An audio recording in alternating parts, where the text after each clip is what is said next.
Olá, bom dia. 31 de março de 1964. Instalava-se no Brasil o regime militar. Período marcado pela censura, perseguição política e repressão aos que eram contra o regime. Passados 50 anos, ainda sentimos os reflexos daquele período tão conturbado, que deixou impune os assassinos e torturadores do regime militar.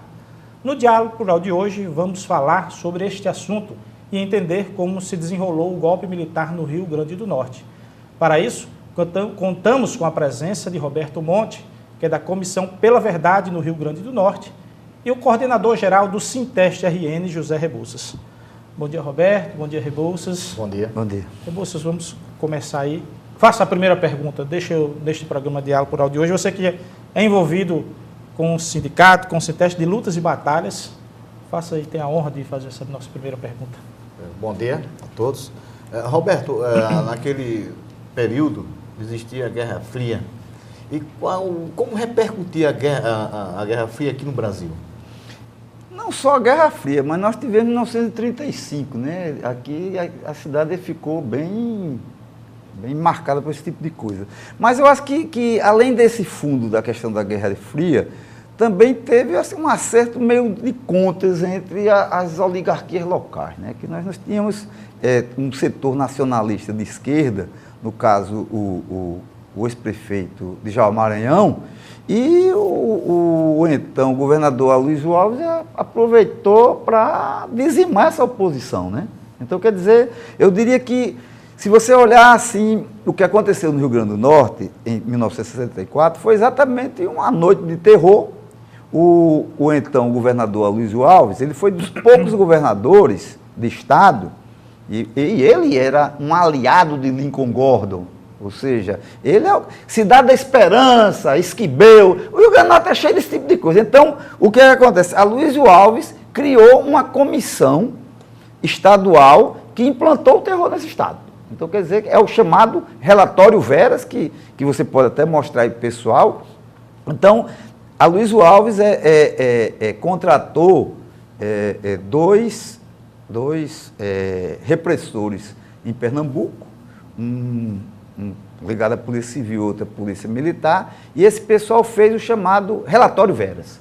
Então, o terror aqui no Rio Grande do Norte começou a partir do início do mês de abril, exatamente com esse povo amando do então governador Aloysio Alves. Mas até a véspera do golpe, Aloysio era uma espécie de aliado, né? Só em algum momento, porque você tem que entender um pouco, digamos, para entender a política naquele momento, nós tínhamos a questão da Frente de Recife, né? Quer dizer, Pelópolis da Silveira, tanto Miguel Arraes, a fórmula era o seguinte: rachava o centro para ganhar a esquerda. Então, o que tanto Pelópolis fez quanto Djalma foi o seguinte: em algum momento, inicialmente, Djalma foi, em 58, nomeado por Dinarte. E logo depois, na campanha de 60, aliou-se a Aloysio e criou a questão da Cruzada da Esperança. Foi um pouco essa questão de conjuntura política que exatamente as esquerdas estavam crescendo nos anos 60, exatamente mais ou menos em cima o PTB, o PDC, a própria UDN. As siglas são meio que... O Djalma era de um partido chamado PTN. Quer dizer, a pessoa fica um pouco... Na verdade, nós tínhamos a discussão da chamada reforma de base. Então, de um lado, você tinha uma direita e uma esquerda. Aqui no Rio Grande do Norte, nós tínhamos uma esquerda de cunho nacionalista, né? Que no caso era de Maranhão. Roberto, e esse reflexo do golpe militar aqui no Rio Grande do Norte? Qual foi, digamos assim, quem perdeu mais? Claro que a população sempre perde essa questão dos embates, mas quem perdeu mais com esse golpe na época aqui no Rio Grande do Norte? Quem perde sempre é o povo, né? Quer dizer, até hoje a gente está discutindo reformas, que nos anos 60 eu discutia-se reformas de base. Então hoje, quer dizer, eu lembro um professor que dizia que aqui é sempre uma cor e um dedo para cima, né? Então, quer dizer, hoje se você olhar direitinho, é Alves para tudo que é lado, que não mudou grande coisa, né? Então, quer dizer, eu acho que a questão da estrutura oligárquica continua muito parecida, quer dizer, você não tem grandes renovações. Então, quer dizer, hoje, quando a gente começa a destrinchar esse tipo de coisa, a gente começa também a ver uma geração que não ficaria tanto no poder, eu te digo seguramente, Diógenes não seria um reitor naquele ano se tivesse toda uma geração que não tivesse sido dizimada. Então, toda aquela geração que vem de Juliano, Emanuel Bezerra, né? Eu estou falando da geração de 68 e da geração de 64, nós tivemos várias dizimações. Se você considerar que nós tivemos em 1935, quer dizer, numa população de 30 mil habitantes, 40, você teve mais de 1.000 pessoas que foram, estou falando em 35, depois você tem 1964, e depois você tem 1968. Então, quer dizer, na verdade, a gente tem gerações inteiras sendo dizimadas. Então, eu diria que talvez o grande lance de 1964 é que todas aquelas possibilidades de mudanças foram mortas na raiz. Rebouças. Em relação à cultura, como as bibliotecas, né, nos bairros, aquelas palhoças, onde as crianças, os jovens, os adultos iam estudar, aquilo trazia uma espécie de uma educação libertadora, inclusive Paulo Freire escreveu muito sobre isso. Hoje é possível ainda no governo democrata popular ter essa perspectiva, a população ainda pode sonhar com esse tipo de educação? Veja só, você falou de uma coisa interessante, as bibliotecas nas ruas, né? Quer dizer, você tinha, naquele momento você tinha Chico Santeiro, você tinha os bambelôs, aquilo. Então é interessante quando você começa a ler os jornais da época, e principalmente na perspectiva da repressão, aquilo onde era a galeria de arte, que tinha esse tipo de cultura popular. É engraçado que na administração do interventor, né, o ditador, que era Técio Rebelo, que foi no lugar de Djalma, começa a ter exposições sobre Shakespeare. Então, quer dizer, você vê que é exatamente o inverso daquilo que é uma luta que emerge do povo e da expressão do que é a raiz das pessoas, né? Populares. Né? Roberto, e quais as comissões que estão sendo formadas nesses estudos da época? Dá para se dividir?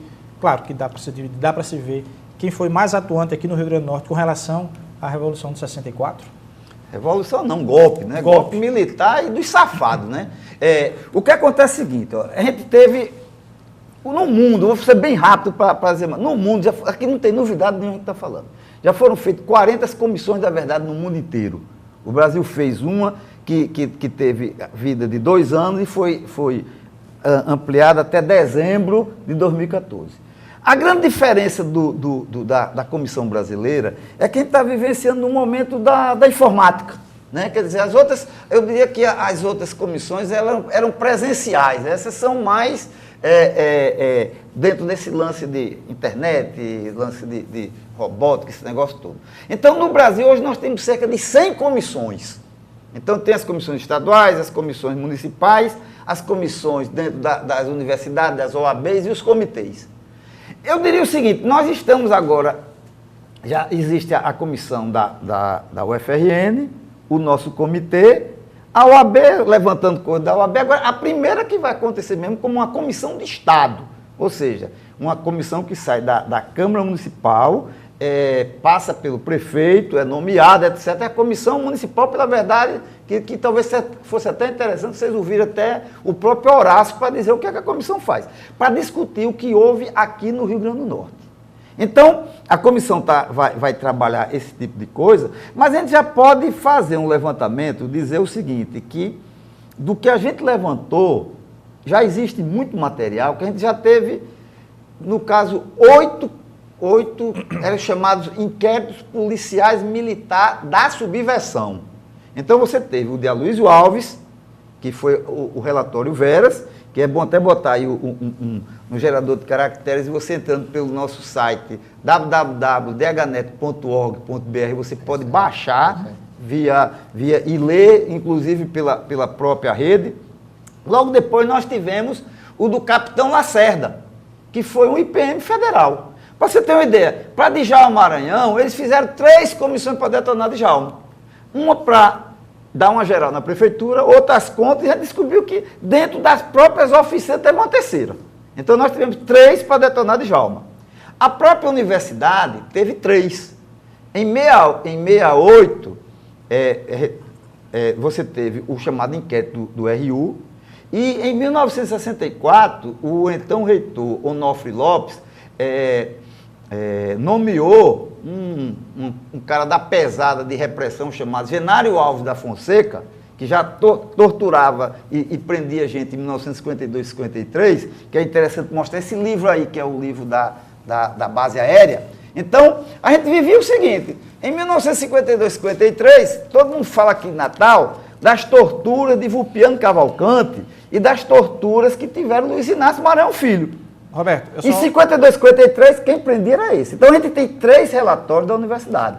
Então, a gente tem todos esses relatórios e agora chegou o momento de trazer a discussão, como vocês estão fazendo aqui. A gente pediu só um tempinho. A gente mostra esse relatório aqui, que é inédito, né? Totalmente inédito. A gente, no próximo bloco, a gente disseca um pouquinho mais sobre o relatório, sobre esse grande documento importante para a história aqui no Rio Grande do Norte. O Diálogo Plural volta em 30 segundos, não sai daí.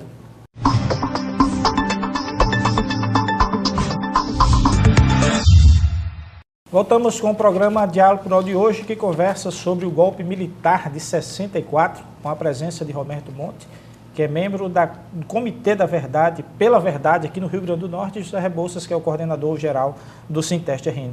No bloco anterior, Roberto, a gente falando exatamente desse livro inédito, que é Campo de Concentração no RN, Torturas na Base Aérea de Natal, de 52 a 53. Realmente, a gente vinha falando aqui nos bastidores, vinha conversando, é realmente um livro que vai trazer muitas verdades para o Rio Grande do Norte. E verdades, talvez, que doam a muita gente.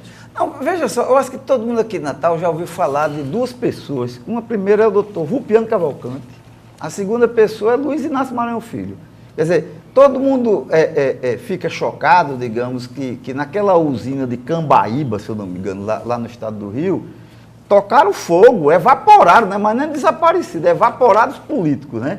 Então, o que acontece é o seguinte, aquilo que começa e conclui-se com a morte de Luiz Maranhão, ele começa sendo torturado aqui em 1952, 1953, porque pouca gente sabe que aqui, vizinho aqui em Natal, em Parnamirim, aconteceu um campo de concentração. Pessoas foram praticamente dizimadas. Então, muita gente fala aqui em Natal, digamos, de como torturadores da aeronáutica bateram na mão, porque o doutor Vulpiano era médico cirurgião. Assim, filho da puta, você não vai mais, o negócio pão quebrava. Tanto que Vulpiano depois ele teve que praticar lance de crochê para voltar. Então, quer dizer, tem coisas aqui no Rio Grande do Norte que eu diria que realmente a base de Parnamirim, todo mundo fala de trampolim da vitória, etc, etc, mas tem esse outro lado. Eu lembro que foi feito um livro do nosso amigo Peixoto sobre Parnamirim, mas aquele livro de Peixoto ele não fala sobre o que aconteceu, quer dizer, é o outro lado da história. Né? Quer dizer, hoje eu acho que no inconsciente coletivo do natalense, todo mundo já ouviu falar de Vulpiano, todo mundo já ouviu falar de Luiz, quer ser aquele negócio meio santo, aquele negócio todo, mas ninguém sabe com detalhes, porque são cartas que foram feitas pelo próprio Vulpiano Cavalcante, relatando as torturas, não só nele, mas em cerca de 30 pessoas. Então existe esse livro que a gente está para lançar aí, que chama-se A Questão do Campo de Concentração de Parnamirim. O nome é meio chocante, mas a realidade é essa. Quais os principais responsáveis nesse período de 52, 53, lá em Parnamirim? Veja só, você tem que pegar o pano de fundo. O pano de fundo é o quê? A questão da Guerra Fria, que a gente volta, a questão, digamos, o Partido Comunista fora da legalidade. Olha só, naquela época, existia a campanha do petróleo é nosso, para tu ver como os contras são contra mesmo. Hoje, a galera parte para cima da Petrobras, principalmente acaba de direita, esse povo que é anti-Dilma, parte para cima da Petrobras. Antigamente, gente apanhava, levava porrada porque ia defender a Petrobras. Então, por trás disso tudo tem esse pano de fundo. Aí o que é que acontece? Muita gente foi presa exatamente por defender esse tipo de coisa. Então, existia a questão do anticomunismo, né? Essa questão do Partido Comunista na ilegalidade, a questão de Natal ter sido... Aqui era chamado de Moscouzinho, né? 80 e tantas horas de subversão, né? Aquele livro que o pessoal diz. Então, nisso tudo, toda uma geração também foi dizimada. E essa história não foi contada. E o interessante é quando você começa a ver os jornais, como esses canalhas, esses torturadores, esse pessoal que dizimava, logo depois eles ganham o título de cidadania. É engraçado. Luiz Maranhão e a turma dele foi totalmente dizimada. A primeira coisa que logo o outro prefeito foi dar um título de cidadania.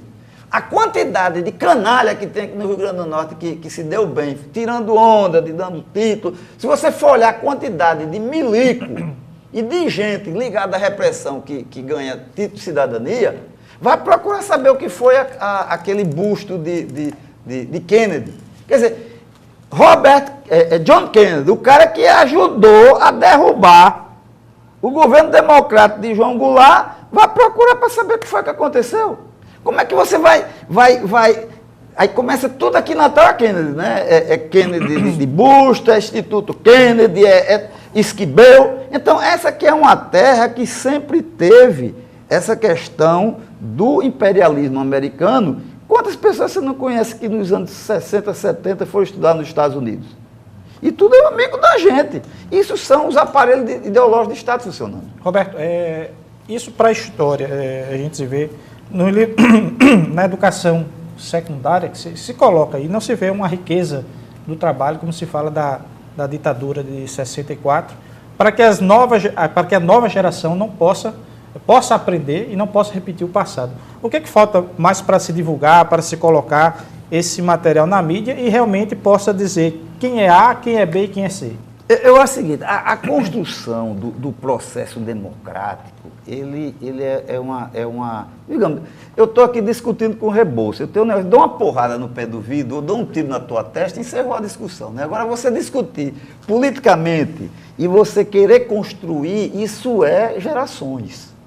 Então, se a gente considerar que 35, toda uma geração de democratas no Rio Grande do Norte foi dizimada, que em 1964 também, e que 68, então fica pouca coisa. Eu diria o seguinte, o Brasil nunca teve essa quantidade de anos de democracia. O Mangabeira dizia que no Brasil a democracia era uma planta muito tenra, né? Mas a terra está crescendo e já está entrando 30, já está entrando uma terceira década. Eu diria o seguinte, a gente tem que criar, quer dizer, o que a gente tem que vem para trás é muito pesado. Se você quiser saber por que essa violência que está acontecendo. Então, construir a questão da democracia não é tão simples. Eu diria que a gente está discutindo hoje aqui, de uma forma mesmo muito tarde, 50 anos depois. Estava conversando com o Rebouças, nós somos do mesmo ano, nós somos de 1955. No ano do golpe militar, eu tinha 9 anos de idade. Eu morava no Rio Grande do Sul, meu pai era um milico. Você pode dizer que você teve que ter todo um processo de abertura, de negócio, para uma pessoa que é filha de um militar ter uma consciência crítica em relação a isso. Quer dizer, quando a gente começa a discutir o que foi 1964, você via pessoas como Juliano Siqueira, como o próprio Antônio Capistrano, que é o presidente do nosso comitê, Meri, tudo gente nova entrando no Partido Comunista, ou com 15 anos de idade. Se você olhar direitinho, o Rebouças começou a ler opinião, movimento, a gente já estava praticamente na universidade.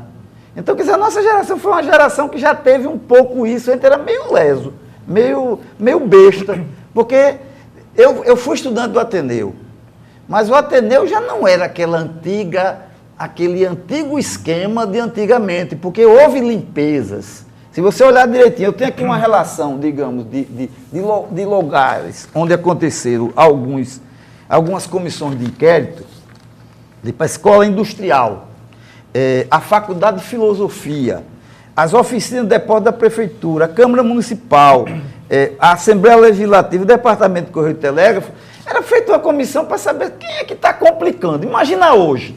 Se você fosse da universidade, então vamos fazer uma geral. Quem é que está lá do Sinteste, que está assim com muita complicação? Toda a direção aqui, que tivesse algum negócio, já estava fora. Entendeu? Então, quer dizer, na verdade, houve uma limpeza diária. Né? Quer dizer, todas aquelas pessoas que estavam dentro do processo das mudanças, né? Da chamada reforma de base, esse povo foi totalmente escanteado. Aqueles que continuaram na resistência e foram para a luta armada, esses foram dizimados. Quer dizer, o que é que você acha de alguém como Emanuel Bezerra dos Santos, que foi morto por um degenerado capitão do Exército, um golpe de tesoura.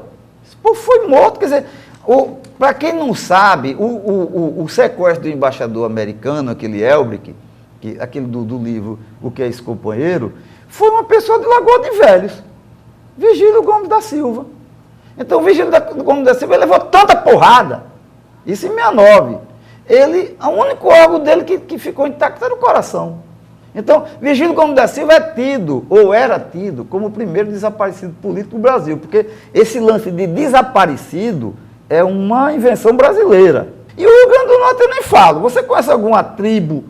Você conhece FUNAI no Rio Grande do Norte? Roberto, a gente vai dar uma paradinha. Mataram tudinho, né? O papo está excelente. Agora a gente vai para um pequeno intervalo, que a gente terminou agora esse segundo bloco. E nós voltamos já, daqui a 1 minuto. Não sai daí.